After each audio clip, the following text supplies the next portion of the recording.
नाशिकच्या पंचवटीत jogging track असलेल्या Shrikrishna garden समोर साकारलाय 7 मजली देवीदास हाईट प्रकल्प। मग येताय ना आजच आपला फ्लॅट बुक करायला देवीदास हाईट्स मध्ये। आमचा मोबाईल क्रमांक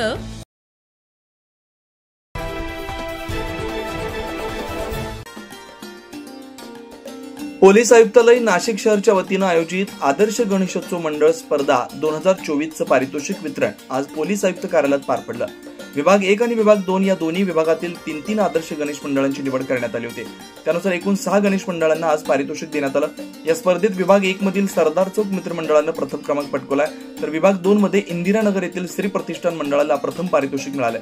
मागील वर्षी अंमली पदार्थ विरोधात जनजागृती करणाऱ्या बीडी भालेकर मैदानातील राजे छत्रपती सामाजिक सांस्कृतिक कला क्रीडा मंडळाला यावर्षी दुय्यम पारितोषिक देण्यात आलंय। यावेळी कार्यक्रमाचं प्रास्ताविक पोलीस आयुक्त संदीप कर्णिक यांनी केलं आणि त्या संदर्भात आपल्या सगळ्यांना या ठिकाणी बोलवण्यात आलेलं आहे।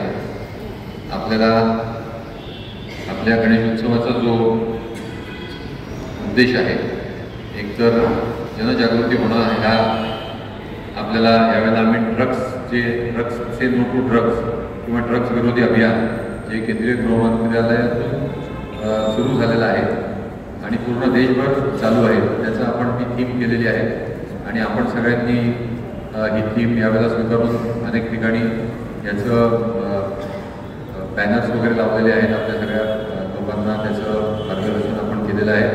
ते मोठ्या प्रमाणावर आपण या पूर्ण गणेशोत्सवामध्ये चालू ठेवावं अशी माझी आपल्याला विनंती आणि आव्हान आहे। त्याचबरोबर आपल्याला गणेशोत्सवात सर्व ज्या फॅमिलीज आणि जे सर्वजण येतात महिला लहान मुलं तर त्यांच्या सुरक्षिततेकडे आपण सर्वजणांनी मागच्या वेळेलाही खूप यावेळी अधिक माहिती विभागीय आयुक्त प्रवीण गेडाम यांनी दिली आहे। सहकारी अधिकाऱ्यांनी पण मला सांगितलं काही महिन्यांपूर्वी की त्यांच्या मुलात त्याचा स्वतःचा मुलगा तो सुद्धा त्याच्या नादाला लागण्यासारखी त्या स्टेजपर्यंत गेला होता।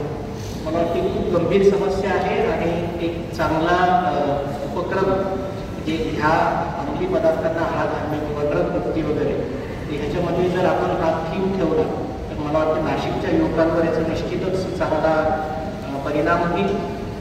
किंबहुना मी आपल्या सर्वांना एक विशेषतः प्रशासन पोलीस महानगरपालिका या सर्वांचं सहकारी म्हणून बघतो।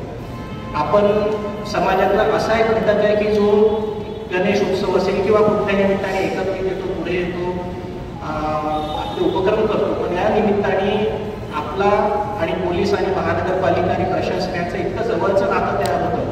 मग ती गणेशाची स्थापना असेल त्याच्यानंतर विविध कार्यक्रम आपण घेतो, मिरवणुका करतो, विसर्जन करतो, या निमित्ताने इतका जवळचा दुवा तयार होतो। मला वाटतं आपण ह्याला फक्त गणेशोत्सवापुरतं मर्यादित न ठेवता याला आपल्याला वर्षभर कसं अधिकाऱ्यांसोबत आपल्याला काम करता येईल, स्थानिक पोलीस स्टेशन असेल, वार्ड ऑफिस असेल, त्यांच्यासोबत कसं काम करता येईल, गणेशोत्सवाची जी आपण शिस्त आणि नियोजन आहे पुढं मागे जाऊन आपल्याला मग वेगळे जे पोलिसांचे उपक्रम असतात, कधी कधी मग गुन्हेगारी नियंत्रण असेल किंवा मग आपत्ती व्यवस्थापन असेल, कधी कुठला इश्यू येतो, 2 वर्षांनी कुंभमेळा येणार आहे त्यावेळेस आपल्याला भरपूर स्वयंसेवक लागणार आहे। मला वाटतं आपण एक लॉंग टर्म रिलेशनशिप दीर्घकालीन आपली जी काही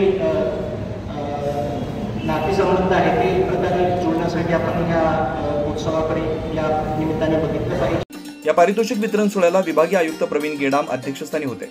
प्रमुख अतिथी म्हणून जिल्हाधिकारी जलज शर्मा, आमदार सरोज आहिरे, पोलीस आयुक्त संदीप कर्णिक, भाजप नगरसेवक श्याम बडोदे तसेच पोलीस विभागातील वरिष्ठ अधिकारी, विविध पोलीस ठाण्यांचे निरीक्षक आणि गणेश मंडळांचे पदाधिकारी आणि कार्यकर्ते मोठ्या संख्येने उपस्थित होते।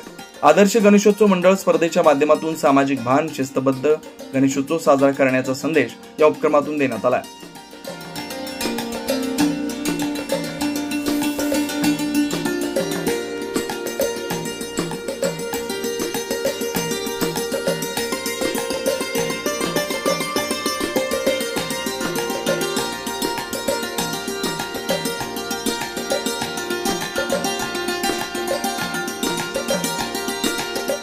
News Maharashtra bureau Nashik.